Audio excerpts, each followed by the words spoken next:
Welcome to the Rock the Stage Show.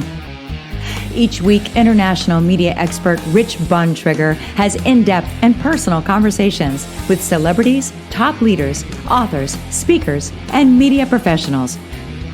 Now, from the Rock the Stage studios, here's your host, the Trigger, Rich Bontrager.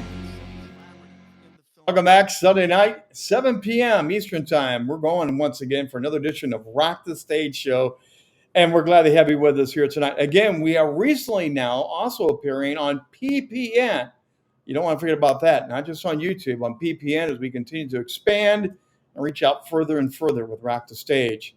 Let me ask you this question as we get rolling here tonight. What if you could do the very thing that you've always dreamed of doing? The most exciting thing you could do with music, TV, film. What would you do if you could spend 6 decades doing that at a very high level? Tonight, our guest has done that. He has covered the gambit in so many different ways. In fact, it's very safe to say my guest, who, by the way, is in his 88th year in entertainment, singer and songwriter, recording, concert artist, screenwriter, producer, voiceover professional, radio host, humorist, author. I think he's probably done everything possible except be a janitor. But you know what? Tonight as we get talking to him, I'm sure you've heard his songs on the radio. You've watched television shows he's been involved with. You've gone to concerts where they've covered his songs and much, much more. His life has impacted you in some way. Let's welcome tonight Bruce Belland to Rock the Stage. Bruce, great to see you. Thank you. Every time I hear that rundown of what I've done, I realize I can't hold a job. You know, Well, I was going to say, when I was digging into you, you really have done everything in movie and TV. What haven't you done? Well, I haven't climbed Mount Everest. I'm going to see. Let me think about my bucket list. I've broken the sound barrier. I just one of these guys that when something is presented as a possibility, I say, yeah, that might be interesting. Let me see if I can do that. So, it served me well. I've had a great life with a lot of different facets to it, and it's just been a great ride. Well, tonight we're going to have a little bit of fun. You and I are both old enough, wise enough to remember This Is Your Life. Remember that show? Sure. And This Is Your Life used to open up the book, and they would go digging through all the fun stories. You've got a fun life to go dig in. You may not know this, but for 5 years I ran a company called Ralph Edwards Productions. I produced over 1,000 hours of television. Ralph Edwards is one of my dearest friends, a mentor forever. In fact, I got This Is Your Life back on the air in England. It's still on back there, but I couldn't sell it here in the States anymore. The networks all said, hey, everybody knows everything about every star's private life now. There's no secrets, but we're not interested. But Ralph Edwards is a huge mentor of mine. Sorry to interrupt you, but I wanted to say that. I love the show watching it because they sat on the chair, they had the host, and then a voice from nowhere came, and they reacted to the surprise guest. It was ingenious. Let's start when you're around age 14. You moved to, well, first of all, you moved to Hollywood around age 10, right? Yeah. So you landed Hollywood at age 10. What was that like to see everything that you saw as a 10-year-old? Well, by the time we moved from Chicago to LA when I was 10, I knew all about show business. At 4 years of age, I sang my first solo in a church service. My dad was a preacher. And my mom began to read movie magazines. They had Silver Screen, Modern Screen, all the movie magazines, which she would hide under the bed because my preacher father didn't approve of them. And I would slide under the bed and I would read all these fan magazines about this place where people I idolized, like Mickey Rooney, all lived in a place called Hollywood. What did I know? I'm 4 years old. And finally at 10, we moved to Hollywood and we get off Route 66 at Hollywood Boulevard and we drive down Hollywood Boulevard. And I'm looking up in the hills, and there's a sign that says Hollywood Land. It still had the land on the end. This was 46. And then we passed Robbins Chinese Theater. And then we passed these incredible alabaster buildings with glass brick walls called Hollywood High School. And then we passed Hollywood and Vine. And then we're on the Sunset Strip. And there's Ciro's nightclub and McCongo's nightclub and the Interlude.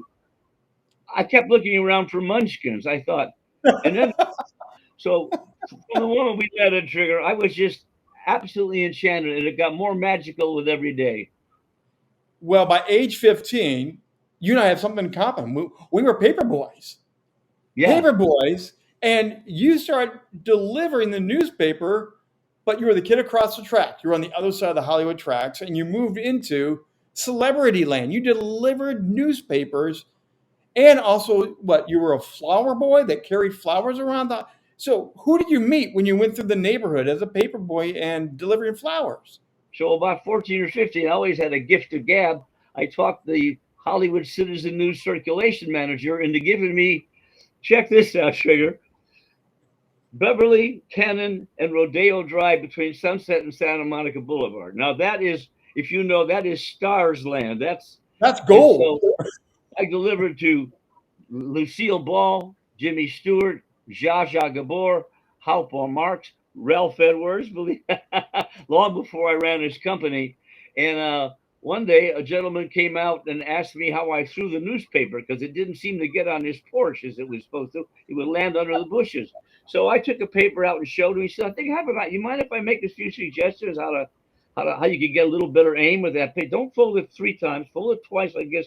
Throw it sidehand and throw it backhand. Don't throw it overhand. Throw it. And watch this." So he took a paper, folded it the way he wanted, threw it, sailed over, landed about a foot from his front door. I couldn't believe it.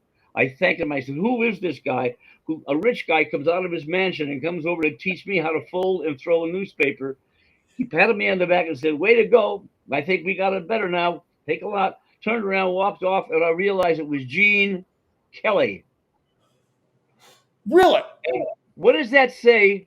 Because I used to do some motivational speaking. What does that say about that man? That something as banal, as mundane as throwing a newspaper, to him, it was a fun challenge. What about if we folded it twice instead of 3 times and we did it sideways? I mean, it was just incredible that he took the time to teach this dumb little newspaper boy how to fold and throw a newspaper. But on the way home on my bike, I remember thinking, wow, what a way to approach life. Even something commonplace like it was a real lesson for me. Fabulous guy. Great stories about him. But I've heard at around age 16, there was something about a sexy lady moves in the neighborhood and you have a peeping Tom story? Seriously? Well, 3 blocks from here, over the corner of Cynthia and Doheny, Marilyn Monroe. Oh my! The building is still there. Trigger 880 North Doheny Drive. Well, that night word had spread, and on the roof of the garage next door to her bedroom windows in the apartment building were 6 or 8 of us horny adolescents, hoping that America's sex queen would come home and forget to draw her blinds and give us a strip show. Well, of course, that never happened. We never even saw her. Today, if you had your cell phone, you would have been on that upper area shooting with a video, trying to capture that brief moment, peeking through the curtain. And it would have gone viral on TikTok. But I mean, adolescent fantasies are great, aren't they? Oh, yeah, she's going to come home and undress for us. Now, you mentioned your lifelong friend of Cobb. You guys snuck into a nightclub or something, too. You guys did a lot of things to peek around the curtain and get to know people. Tell us about breaking into nightclubs, sneaking in where you shouldn't have gone. Your parents didn't know you're out sneaking around. What's that all about? One night I snuck up to Sunset, and I noticed at Ciro's my idols were playing there, the Mills Brothers. And I worked up my nerve, and I stole down the alley behind the club to where the garage door was, the stage door, and I pulled it open a little bit, and it swung open, and there was a security guard looking down at me, and he was not happy. Well, I launched into my gift of gab. But I want to be in show business. I'm a singer. My dad's a preacher down the street. I live here. I know the Mills Brothers. I grew up listening to them. He took me in, put me in a chair in the wings, and I watched the Mills Brothers, and my life was changed. I heard harmony. I heard these guys with their buoyant, lovely, lilting voices. And on the way home that night, I said, that's it. I want to sing in a harmony group, just like the Mills Brothers. Well, and for those watching here tonight, you want to stick around because he launched the original boy band. We're not going to give it away yet, But he launched the original boy band, and some of the people in this band, you're going to recognize the names as well. But you got to hang on for a moment because now we're going to high school. But you want the one of the coolest high schools in all the world, Hollywood High. Let me just throw a couple names out for you: Sally Kellerman, Well, Mike oh, Farrell, Dave and yeah. Ricky Nelson. Come on, you went to school with these people? And Sally Kellerman, who was in MASH, got an Academy Award nomination for that. One gal named Norma Jean Nilsson, who was already a radio star at like 15 years old. She played the daughter on Father Knows Best, A Date with Judy. So, yeah. And I remember an interviewer asked me at one point, "You've always talked about making it in show business as though it was kind of taken for granted." Oh, yeah, I went to Hollywood High. I mean, there'd be in the afternoon, there'd be a girl sitting next to me in math class who still had her makeup on from shooting that morning at Paramount Studios. One of my best buddies in gym class was a guy named Chad Block, who was one of the seven brothers who danced in Seven Brides for Seven Brothers. So he'd go to school in the morning, and at noon, when we broke for lunch, he'd go to the studio and shoot all afternoon. Another gal, Susan Lucky, played Gordon McRae's daughter in the movie Carousel. So show business was all around us. And of course, I knew from my childhood that Judy Garland went there, Mickey Rooney, Carol Burnett, James Garner, later Sarah Jessica Parker, John Ritter. So it's a showbiz school. So yeah, I was in heaven already, you know. You also somehow you got to know Robert Redford. You and Robert Redford in high school. Come on, there's got to be a story or two there. Actually, it was junior high school, Trigger. It was Emerson Junior High on the west side. I was very, as I said, a little shrimp, and my dad was very concerned that if I went to our local junior high, which had a very dicey reputation, a lot of tough kids there, that I'd get picked on and bullied. So he arranged for me to go to a very high-end school over in West Los Angeles, and all the kids there were wealthy kids. They would get driven in the morning by their chauffeurs to campus. I'm wearing secondhand hand-me-down clothes as a preacher's kid from West Hollywood. And so the bullies from day one, I'm a little short guy, they start picking on me. About the third or fourth day, one of the guys that I was in class was kind of saw what was happening and came over and told him to take off and leave me alone. And was very friendly, introduced himself as Bob, and we talked for a minute. About 6 months later, I broke my ankle, and when I got to school on crutches, they said, "You can pick anybody in school you want to carry your books for you to class until your leg heals." So I said, "Gee, I'll pick that guy. I picked that guy Bob that saved me from the bullies."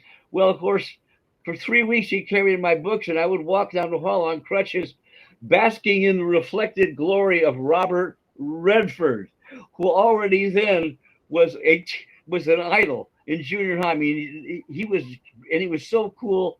The boys' service organization was the Knights. He was the Golden Knight. He had a purple sash with a gold braid on it, and that was Bob Redford was my bodyguard and my book carrier when I was in junior high. Did you know at that time? Could you catch a glimpse? Was there something about all these different names you're mentioning? Was there something about their aura? Was there something about because you ended up becoming one of them? You become an actor, a producer, a director. But at that moment, did you see it? Could you go, Robert Redford's going to be a star? Could you see Sally Kellerman was going to be a star? Well, Could you see it? maybe not that specifically, Sugar, but I will tell you, I remember thinking, whoa, if I could just even be half as cool as him. And I know when I'd walk down the hallway with him on my crutches, this little, wimpy guy, the girls would go and say, hi, Bob, hi, Bob. So I knew there was something charismatic about him. He just carried himself that way. I mean, it is a tangible thing, charisma. Sometimes when you meet Yeah. somebody that's kind of say, whoa, who is this guy? So I didn't know a star specifically that's what he'd be, but I sure know he'd do something important. So high school, your musical career. You've been curious about music. You've sung when you were younger in church and things. But you get a couple of really cool friends here. A guy named Glenn Larson. We all know Glenn A. Larson from Knight Rider and all the other shows he was involved in. He's your buddy, and you guys form a group called the Four Preps. Now, I know you're still in love with the Four Preps. You guys have come and gone, come back, come back. What was it like to work with Glenn Larson and create the Four Preps? Well, I first met Glenn when I was about 11 or 12 on the schoolyard at West Hollywood Grammar School, where we went. And once again, I met him. He something about him. He had such drive and aggressiveness and high energy. And to show you how much he wanted to be a producer, he used to walk to the NBC television studios at the corner of Sunset and Vine. It's about 5 or 6 miles from where we lived, pulling his wagon. You ready? He would go to the dumpster behind NBC television studios, get all the old scripts that they had thrown out, put them in his wagon, drag his wagon along Sunset, 5 miles, hello, to his house, and open up the garage. And he would get all the kids in the neighborhood, me included, to reenact the scripts that he brought home from NBC. He's like 15 years old at the time doing this. So I knew right away, well, now we get to Hollywood High and we became friends because we both loved top 40 music. We would play Little Richard and all the great artists at the time on top 40 radio.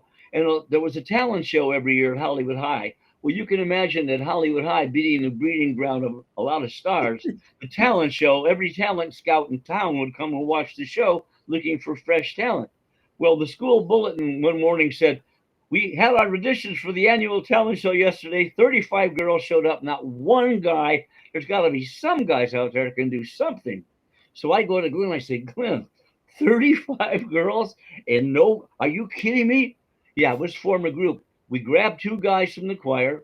Glenn and I went down after school to Music City at the corner of Sunset and Vine, a huge big record emporium. Bought Shaboom by the Crew Cut. Shaboom, Shaboom. Took it home. Took the other 2 guys, got together, rehearsed all night, learned it, auditioned the next day, got on the show, flat out stole the show. But to show you how competitive and aggressive Glenn Larson was, we were standing backstage for our first number. We're going to do 2 numbers 20 minutes apart. And as Johnny McMahon, the student body president, who was MC, is walking out to introduce us, he turns back and says, what do I call you guys? So he goes up to the microphone and says, ladies and gentlemen, we're proud to present the Bruce Belland Quartet. Well, Glenn shot me a look like, are you kidding me? So we went on stage, sang our first number, got off, the crowd's going crazy. We're all higher than a kite. And Glenn says, okay, hold it. Wait a minute. We got 20 minutes to think of a name, and it sure as hell ain't going to be the Bruce Belland Quartet. We had to find a name. So since we're in class, the 4 groups were big: 4 lads, 4 aces, 4 coins. So we picked 4 right away, and we wanted something to denote a student. The 4 students, 4 classmates, the 4 scholars.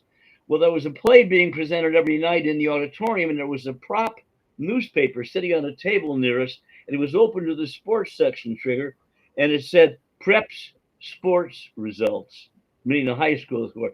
Bingo! Yeah. 20 minutes later, ladies and gentlemen, the 4 preps, and that was it. But for a moment, moment, you and top billing over Glenn A. Larson. You outdid Glenn at the beginning of your career. How's that feel? Well, and congratulations. You guys were signed by Capitol Records, and you were the youngest group ever under a major label at that time. You guys just came on the scene, didn't you? Yeah. You guys just blew up.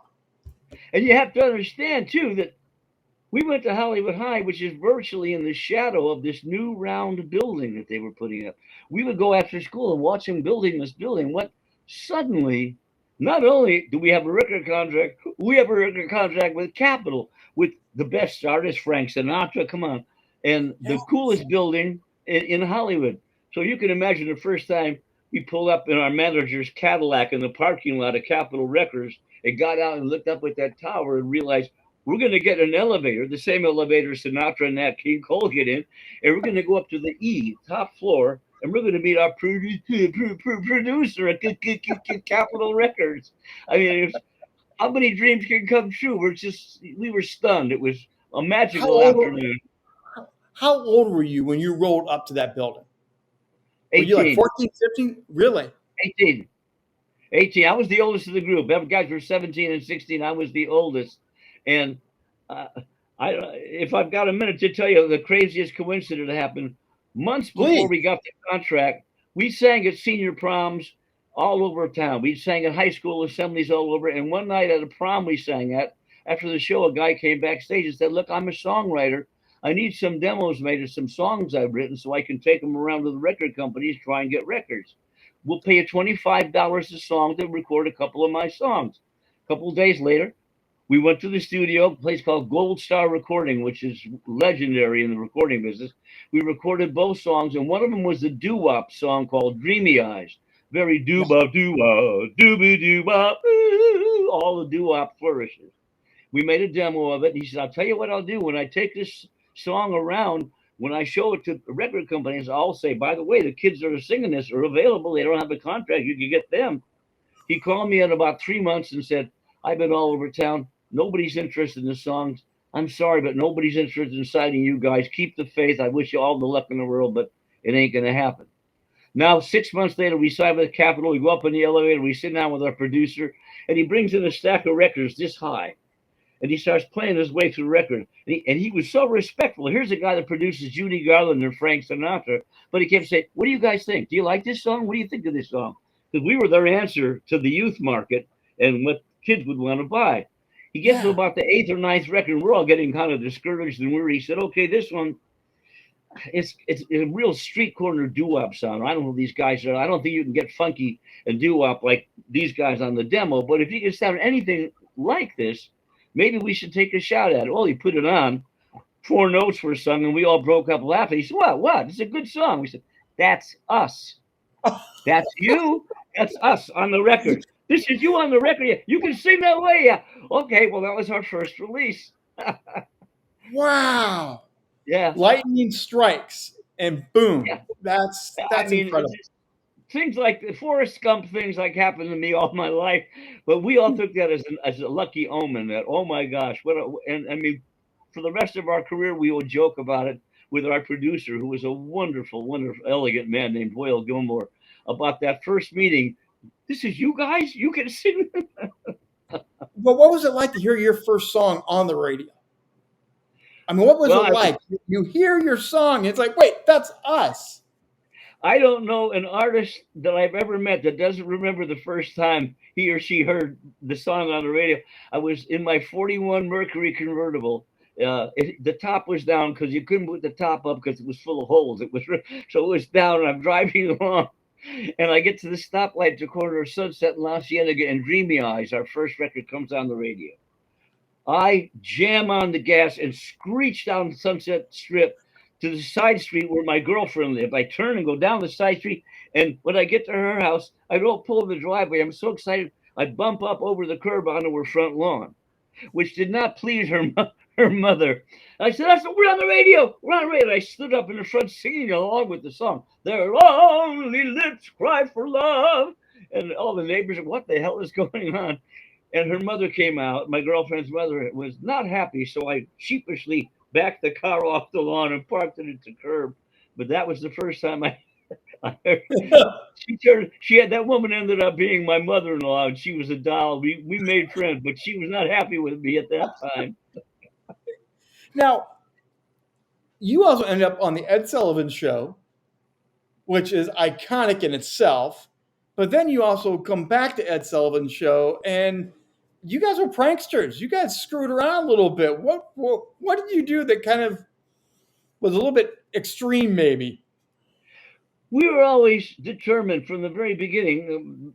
For one thing, I'm a clown. I'm a ham on stage. So we always were determined to combine comedy and music and be entertainers, not just guys who got up and sang our latest hit. So we had a thing where we did a television show. Bandsetter said we all had signals to our girlfriends at home saying, "Hi, baby, I love you." Mine was to pull my ear. Glenn's was to stroke his chin.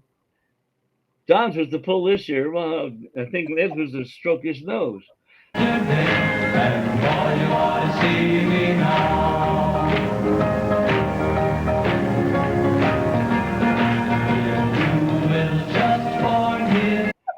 Here's the best thing, Trigger. Here's my favorite part of all this. 3 months later, we're on the road in Iowa, and we get a call from our manager. They're going to re-show the Vegas show next Sunday for summer rerun.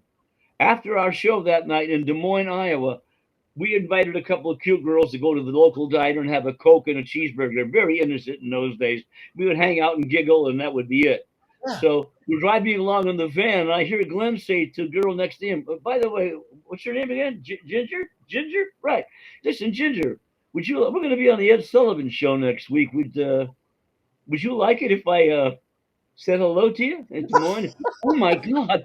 Oh, you could do that. Won't you get in trouble? No. Sullivan people love us. And I said, yeah, Debbie, right? Debbie, listen, I'll brush my nose. That means hello to Debbie in Des Moines.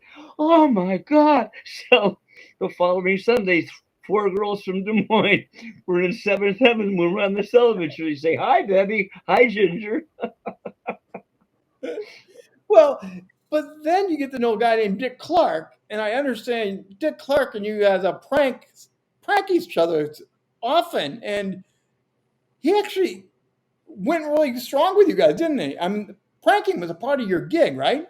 We're on the beach on that Saturday night show, and we came out to do Down by the Station, our new record, and we stood at a spot doing the first chorus, and then in the instrumental break, we were to walk downstage to the T mark that's on stage to finish the song. We do the first chorus. As the instrumental breaks, we walk down, and over the T mark, Dick has placed a huge big mess of dog poop over the T mark. And so we're walking up, and suddenly, and we're trying to keep where are we in the lip sync? Where are we? Went to the drugstore, nearly lost my life. There I saw my little girlfriends, 1 and 2. Stand there together, I knew I was in trouble. But I looked clever, I knew what to do. I went on down by the station early in the morning.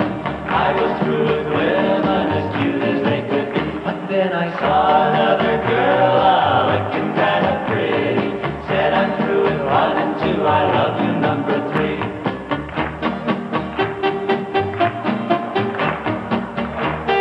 Yeah, and it went on forever. We had a Hollywood party when Dick moved to L.A. We picked him up and threatened to throw him in the pool. Well, of course, we're holding him over the water in the pool, and paparazzi is snapping away. So that picture is all over the world. The 4 Preps throwing Dick Clark into a pool at a Hollywood party. So it went on for a long time. Well, we will make sure in the post notes we will add that link to get some more views on that. I mean, we will help push it out. Speaking about pushing it out, you do have a book. A lot of what we're talking about, you guys can all read and learn about. Icons, Idols, and Idiots of Hollywood. By the way, that's a great title. I absolutely love the title. My Adventures in the Americans' First Boy Band. And we're just scratching the surface on this, aren't we? You have so much in this book, and all people have to do is hit the QR code. They're going to go to your website, and they can order this book. Your career is so expansive. But let's get into some of your TV stuff, because you have been producer, writer, musician. You kept music through all of your career going, but you're working with, you have multi-Emmy nominations. You have prominent shows like Name That Tune, Dinah's Place, Truth and Consequences, Hollywood Squares, oh my goodness, Days of Our Lives, The Mickey Mouse Club. These are all iconic shows. How did you find yourself getting into that legendary space? So I got the job at NBC through a total fluke. I was directing some commercials there at NBC Burbank when I talked to a studio executive in the commissary one day who made me an offer. You want to be a programming executive? Well, it sounds like fun, yeah. So I did that, and I said I produced over 1,000 hours of television. Yes. My next, not my next book, but my third book will be about my adventures in daytime television, about the game shows, about the soap operas with the divas who wouldn't sign a new contract, about the crazy game show fans that so they should have won the car, they were gypped. I mean, the bizarre things that happen in daytime television. Their fans are like nobody else in the world. Let me drop one name. You give me one quick response. Let's have a little fun here, because these are great names. Give me one quick memory, one quick response, rapid fire. Norman Lear. A giant, a dear, very human, brilliant giant. What about Dick Clark? A lot sharper, a lot funnier, a lot edgier, a lot tougher, a lot more fun than people might realize from his sort of, clean cut, so appearance on television. He was one clever, smart, edgy guy who gave as good as he took. What about Lawrence Welk? I used to watch him and all the bubbles and all that stuff. What was Lawrence Welk? What's your best? I can see it coming. Lawrence Welk with the tightest wad in Hollywood. I've never known a man who could pinch a penny harder than Lawrence Welk. All the whole time, what was it, 12 years that the Lennon sisters were on his show, he never paid them more than union scale. Union scale. Yeah. So we had an adventure with him where he wanted us to change the lyric to a song we were going to do on the show, and we didn't want to change it because it was the #1 hit in the country.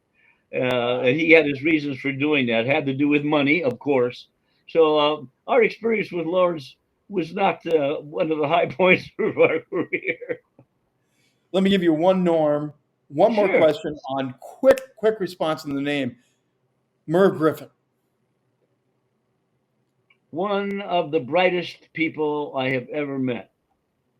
Creative beyond description, constantly full of ideas, gracious, did not mind giving someone else the credit for an idea they had, a pure gentleman. I had a very deep affection for Merv. I got to know him quite well later in life, and he was just a terrific guy.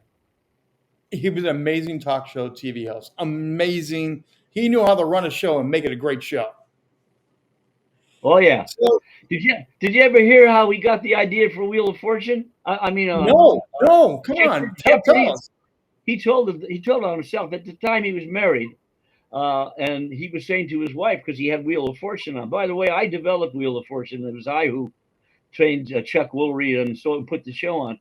But so he wants to come up with a different kind of a game show. And his wife said, "Why don't you do one where you give the contestants the answer and they have to think of the question?" He said, "Darling, I'm the producer. I'll think of something. That doesn't make any sense. There's no way that could work." She said, "Oh, really?"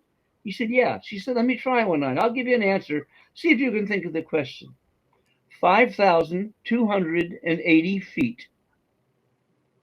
Oh, yeah. Oh, my goodness. Yeah." And that was how Jeopardy was born. Wow. Now, I'm going to tell you, music to the movies, to the TV. You had the privilege of working with Disney on The Jungle Book, on Terms of Endearment. But at Disney, you did several iconic songs, didn't you? And correct me if I'm wrong, but did you do a couple of voices for Disney as well? Oh yeah. I did a couple of voices in Jungle Book. I was the buzzard. We're your friend till the bitter end. When you are down. I was a buzzard, a singing buzzard. Maybe it was a vulture. I'm not sure the difference. And I was an elephant.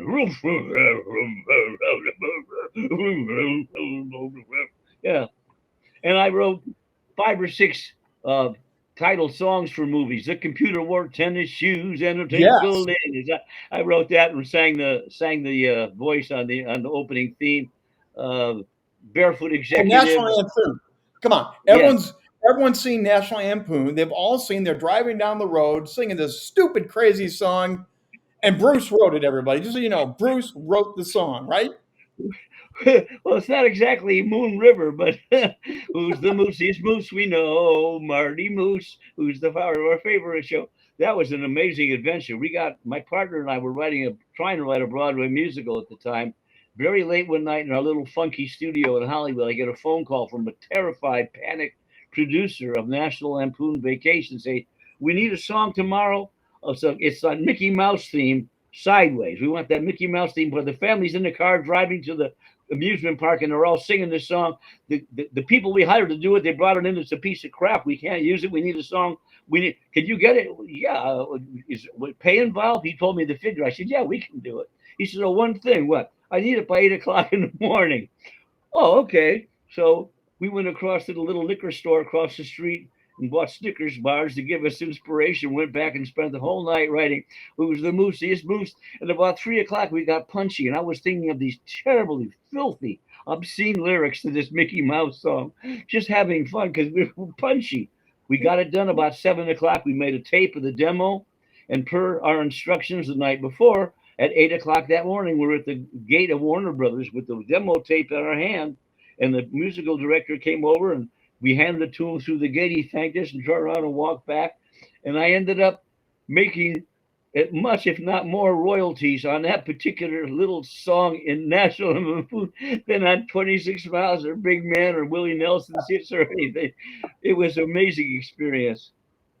Now, you also are a screenwriter. Again, you've covered almost everything, but you also got to go back to your friend now, Glennie Larson, and you got to work on Knight Rider. How cool is that? Who can say you wrote for your childhood best friend and you wrote on his TV show? How cool is that got to be? Yeah, it was great fun. It really was. And it was just like the old days. We got in the room and boom, boom, boom, boom, boom, we're flying back and forth. What I also enjoyed a lot, Trigger, was that he hired me to do on a half dozen occasions a song for a particular episode, a song that would apply to the lyrics.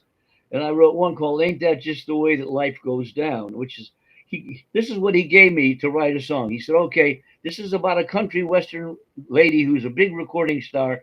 She has a faithful manager who's totally devoted his life to her. She ignores him, she pushes him aside, and one night in a fit of temper, she kicks him out of the studio, out of her life. Now she's sitting alone in the studio at the piano, and she's realizing what she's done, and she sings a song of enormous regret at what she's done for this man that was devoted to her. Can you write a? We got an Emmy nomination for it. Barbie Benton played the country singer. It called "Ain't That Just the Way That Life Goes Down?" Moving way too fast or way too slow, getting high, getting down, getting nowhere, but not getting into someone you should know. Now he's in another place and I can't reach him.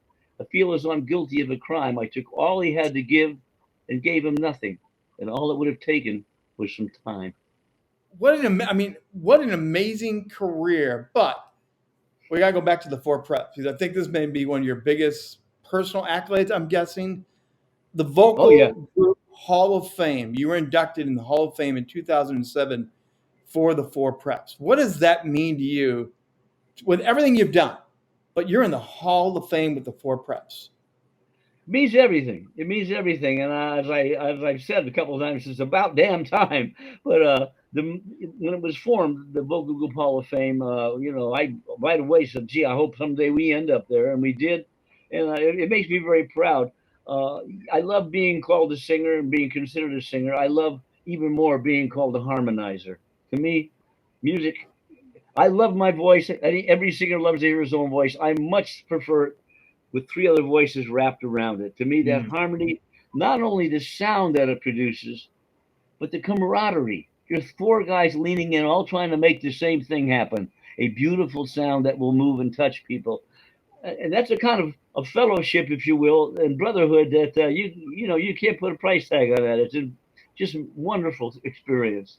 Growing up, it was the Oak Ridge Boys. My dad would listen to Oak Ridge Boys, the Statler brothers. All those harmonies I grew up with, I totally understand what you're saying. There's something magical when they take turns, they step out, they go back. And when they bring those harmonies, it's like heaven. Yeah. Oh yeah. Oh yeah. So I do want to go back to your book. I want to let everyone know about this again, that this is all in this book. It's an amazing book full of icons, idols, and idiots of Hollywood.